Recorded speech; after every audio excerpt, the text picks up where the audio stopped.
நான் வர ராதிகான்னு சொன்னோன்னே எங்கள் வீட்டில் கேட்டாங்க, நீ படம் பார்த்தியா? ஏன்னா நான் ராதிகாலாம் வெளியில் வரோன்னா வீட்டில் கொஞ்சம் மிரட்டி கிரட்டி அனுப்புவாங்க. நீ படம் பார்த்தியா? இல்லை நான் பார்க்கல. என்ன பேசுவேன்? நான் என்ன வேணால் பேசுவேன். ராதிகாவை பற்றி நான் என்ன வேணால் பேசுவேன். படத்தை பார்த்து தான் பேசணும்னு கிடையாது. நான் பார்த்துட்டேன். ட்ரெய்லரை வந்து அவங்க எனக்கு அனுப்புனாங்க. நான் அத்தனை வாட்டி பார்த்தேன். ஒன்னொன்னே ரசித்து ரசித்து ரசித்து பார்த்தேன். அவங்க அப்பாவை அதில் பார்த்தேன் நான்.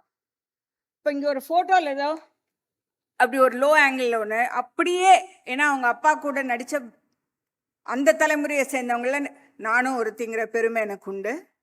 அவங்க அப்பாவை நான் அங்கே பார்த்தேன். அவ்வளோ பெரிய நடிகர். அவருடைய லெகசி அவங்க அழகாக கொண்டு வந்திருக்காங்க. ஒரு சின்ன பேக் ஸ்டோரி எனக்கு தெரியும், டைம் ஆச்சுன்னு. நான் சின்னதாக ஒன்று, ராதிகாவுக்கும் எனக்கும் என்ன இவ்வளோ கனெக்ஷன் அப்படின்னா, ஒரே காம்பவுண்ட்குள்ளே 2 வீடு. நாங்கள் 2 ஃபேமிலிஸும் அங்கே ஒன்றா சின்ன வயசில் இருந்திருக்கோம். நான் கொஞ்சம் பெரிய பாப்பா, அவங்க ரொம்ப சின்ன பாப்பா. நான் வந்து எனக்கு ஃப்ரீயாக கிடச்ச ஒரு பொம்மையாக நினச்சி அவங்கள நான் இடுப்பில் தூக்கி வச்சுட்டே நிற்பேன். திடீர்னு ஊரை காலி பண்ணி அவங்க வேறு ஊருக்கு போயிட்டாங்க. இந்த பொம்மையை எங்கிட்டேருந்து எடுத்துகிட்டு போயிட்ட ஒரு ஃபீல் எனக்கு ரொம்ப வருஷம் இருந்தது. ஏன்னா அப்போல்லாம் பொம்மைலாம் வாங்கி கொடுக்குற அளவுக்குலாம் நாங்கள் வசதியானவங்க கிடையாது. இது ஃப்ரீயாக எனக்கு ஒரு கிடைச்ச பொம்மை, நான் தூக்கி வச்சுட்டு எப்போவுமே நிற்பேன்.